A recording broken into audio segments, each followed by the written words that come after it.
This is a little recitation of one of the greatest battles that was ever fought in the history of man in 1798. And John Kelly from Callan was the man that led this battle and led the men into battle in 1798. And it goes something like this. Here I am, John Kelly, from the bright fields of Callan. 'Twas in New Ross in 98 when I led the insurgent band. I have heard with pride the heroic deeds of which those gallants tell, of Columbia's fame, who blessed his isle, yet far from it did dwell. Pat Sarsfield speak of Limerick's walls, and O'Neill of Benball fame. But if you'll allow, I will relate, and no less heroic tale, of how we fought that fight at Ross, when sealed was Erin's fate, in that year of thrill and memory, dark yet glorious 98. From Wexford town our boys marched out. They camped on Three Rocks Hill. From there the spread, and one tight Mun, and likewise Folks's Mills.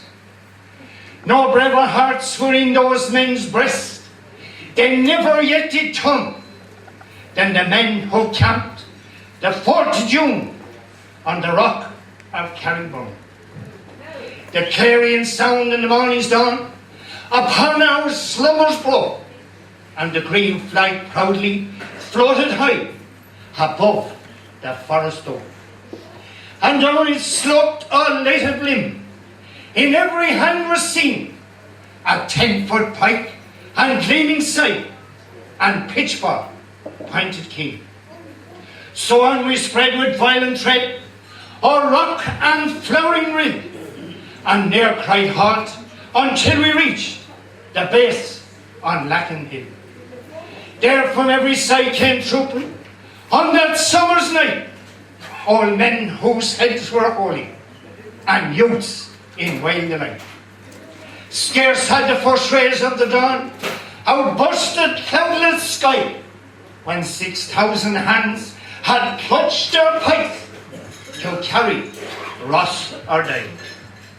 Brave Father Roach, he blessed his rank, then with a loud hooray, like lines we headed down the hill. Oh heaven, what a day!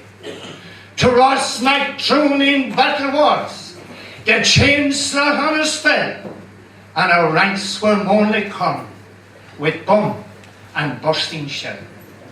Still on we pressed, I led the band of Bantry's daring men, while Clooney led the fearless boys from far famed Tentrain. On past the spot where young Furlong fell, there his young body lay, and 1,000 throats sent forth to cry, revenge shall be today. Faster now and faster still, up to the gates we go. At last we reached, and now the pikes were up against the foe. Oh, who could stand those pikesmen, brave children of time? Soon down the streets of Ross MacDroon flowed Saxon blood like iron. From hand to hand the unerring pipe, it cut through skull and brain, and the shearing side the yeomen load like lightning heads of rain.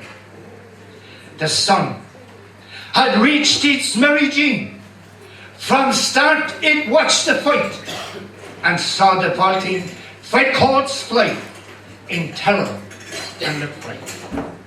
There in the thickness of the fight, a female's form was seen. It was Molly Doyle, that heroine who fought beneath the green. Our men fatigued from loss of blood, scorched with the burning sun, and fallen back went through our ranks, and nimble Garstone ran. The green flag waving in his hand, cried, "Follow me, who there?" Once more the red coats wheeled up in terror and despair. Then sank the sun rays in the west, and palely it went down, to rise upon tomorrow, or a lost and ruined town. For 13 hours with naked pikes, against bristling guns we stood, while down the streets of Rossmac flowed Celt and Saxon blood. The dead in ghastly heaps lay piled, Fry's coat hand of red. The patriot scored, the battle died, the purest that was ever shed. This ends my tale of what I saw, of slaughter, blood and sway. And may the Lord have mercy on the souls that died in Rossmac.